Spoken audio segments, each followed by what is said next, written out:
big franchise now. Was there pressure coming in knowing that, all right, the first one made like $600 million, like, if we don't make 700 million, people are going to be like, what's wrong with this version? Luckily, I don't have to deal with any of that. I'm just an actor for hire. I've never been one to follow box office. I've never been a part of something this big. So for me, it was really just the opportunity to work with John and work with Robert and Gwyneth. And you know, I never thought about the pressure of how well it would do or anything like that. I leave that up to the big dogs. Now, this is a very tech-heavy film.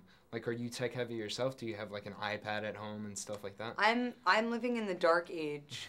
No, I'm not really living in the dark age. I'm somewhere like in between, you know, dark and like a medium blonde, I would say. I'm sort of, I like certain things, like I love my laptop and my iPod and my, you know, I'm a BlackBerry person, but I don't know, I don't know if I can, like, more gadgets, they stress me out somehow. It's just like a lot of information to juggle, you know. I like one thing that does everything. Now, you've been in a lot of, not necessarily indies, but not, you know, huge blockbuster type budget films. Is there a difference when you go from a smaller budgeted film to a film like this that has a pretty hefty budget? Yeah, the catering is better.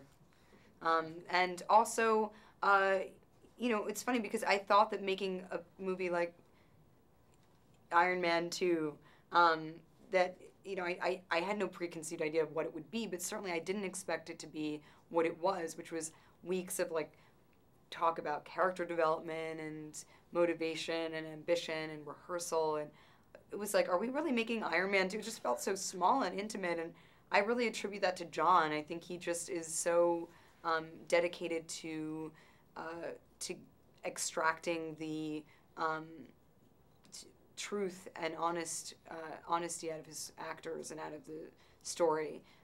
It really separates, I think, him from, you know, just being in sort of action obsessed or gadget obsessed. I mean, he has that side of his personality as well. But the two together, I think, is what made the first Iron Man so great. The combination of both the sensitivity as well as, like, the geeky gadget guy, you know. Right. And I think that charm will hopefully have rubbed off on this one as well. Now, if people know movies, they know who you are now. How does that feel, like, from going when you were just starting out being an actress and now all of a sudden, you know, you're an A-list star and everything? How has your life changed, and how do you, like... You know, I've been making movies for such a long time. I've been making movies for 17 years. And I'm 25 years old. So if you do the math, that's, you know, it's all I've ever really known. And, you know, I never expected to be anything other than, you know, hoping to be a working actor ever since I was a kid. I just loved working. And, you know, when I was about 17 or 18, suddenly, you know, I went from being the girl in the horse whisperer or Ghost World, you know, Coen Brothers movies, sort of indie movies, to doing films like The Island and, you know, movies that were larger budget and sort of had a broader appeal. You know, it's I don't know, you know, I love what I do. I feel I still have that same